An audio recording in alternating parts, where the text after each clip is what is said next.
Summer. Welcome back to Champion the Passion, a weekly pro wrestling podcast where we inspire you to champion your passions and celebrate the joy in what you love. I'm your host. My name is Victoria Daisy, and today we're going to be recapping everything that happened last night on AEW Dynamite. But before we dive deeper, don't forget to leave a 5-star review if you enjoyed. Follow me at It's Victoria Daisy across all social platforms, and follow Champion the Passion across all streaming platforms. But let's dive right into the opening segment, which was a final face-to-face before their match next week at Winter Is Coming. We have our AEW World Champion Samoa Joe and Eddie Kingston. So Samoa Joe kicked it off by doing the typical heel thing, crapping on whatever city that they're in, which was Indianapolis. So he was crapping on the town and crapping on Eddie and just doing everything that a heel should do. Then he gave more context as to why he's fighting him next week at Winter Is Coming. Obviously, all the drama that's happened with Hook and just so much more. Then he said that next week Eddie will be coming to the match with his all, and he will try to cross the finish line like he usually does, but this time he will be unsuccessful. Eddie then replied and said that Samoa Joe has sold out. Okay?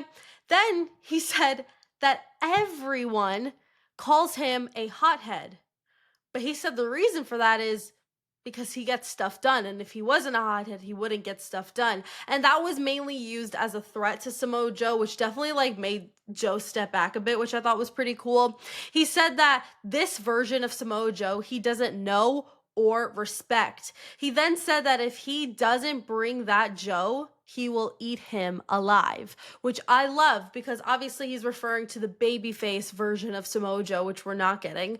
But I really did like that because it was just, it was a really good promo from both of them. And you guys know I always give cliff notes, so this is just bits and pieces. But I really, really loved this segment, especially the fact that I opened the show. It got me so excited for Winter Is Coming next week alongside of their match. And it is for the AEW World Championship. Now, do I think Samoa Joe's going to lose it? Probably not. I don't really think he will.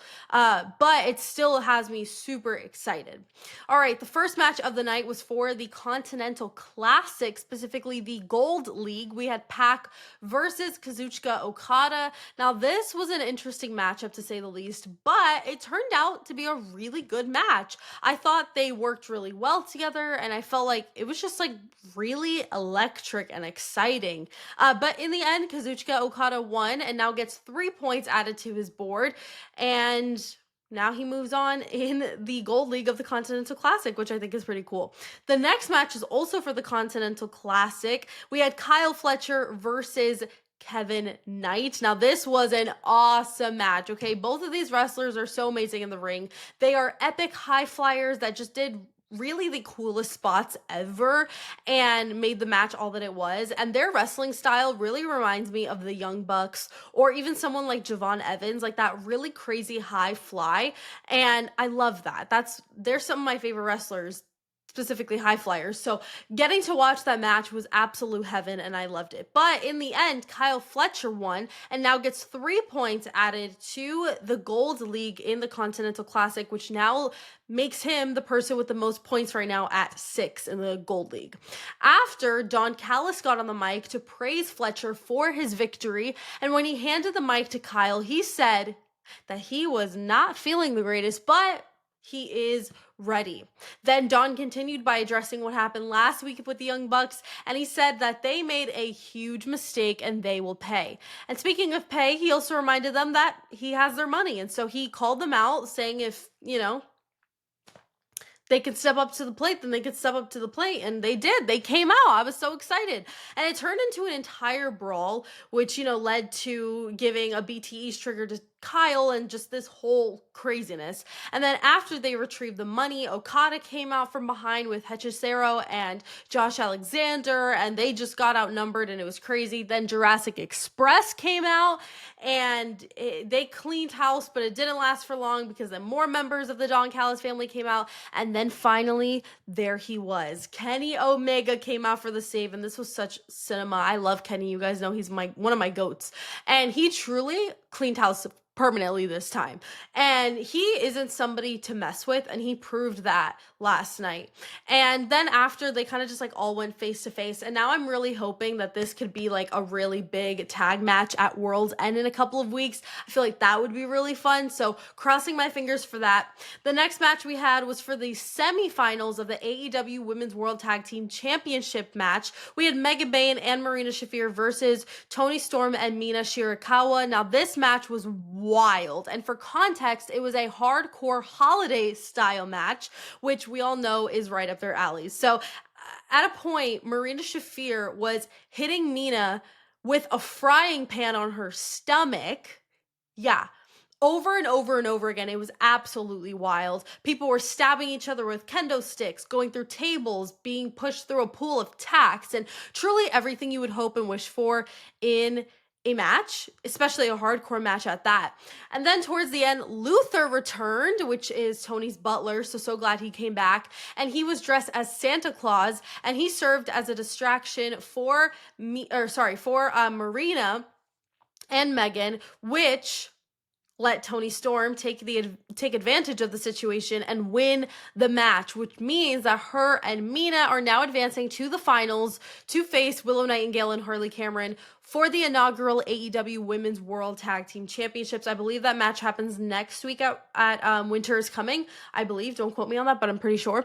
And I'm super excited about that. We'll talk about it next week. But like, I really do feel that Willow and Harley are going to win, and I cannot wait for it. I seriously am so excited. This tournament's been so much fun, and I'm excited to see what ends up happening. But the next match was the Dark Order versus the Ops. Now, this was a pretty good match. Lots of hard-hitting moments and wild moments, too, at that. I mean, there's just a lot going. But the match was abruptly ended due to Hangman coming out and just chaos going chaos. I mean, chaos is all I have to say on that. It was just wild.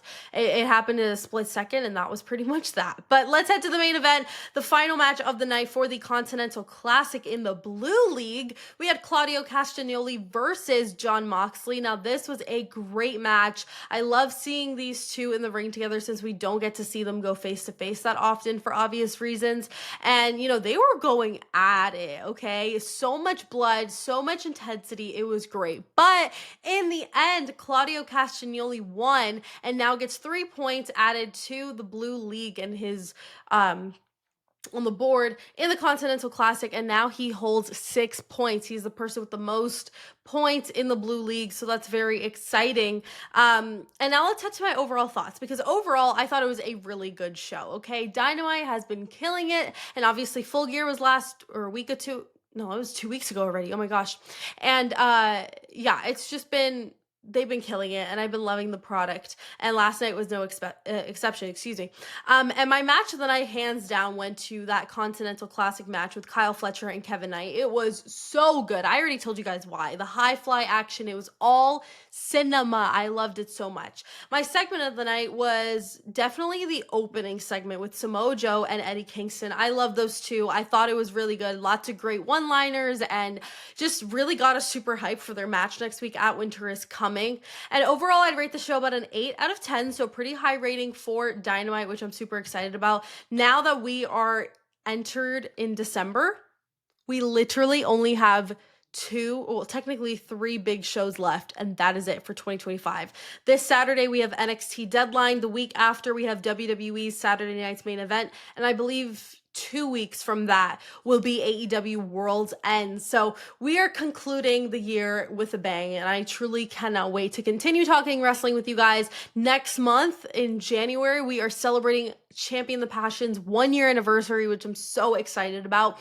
Big things planned for 2026. But let me stop rambling, because we know I can ramble. But thank you guys so much for watching and listening to this episode of Champion the Passion. Don't forget to leave a 5-star review if you enjoyed. Follow me at It's Victoria Daisy across all social platforms, and follow Champion the Passion across all streaming platforms. Don't forget to champion your passions and celebrate the joy in what you love. And I'll see you guys in the next episode. Bye.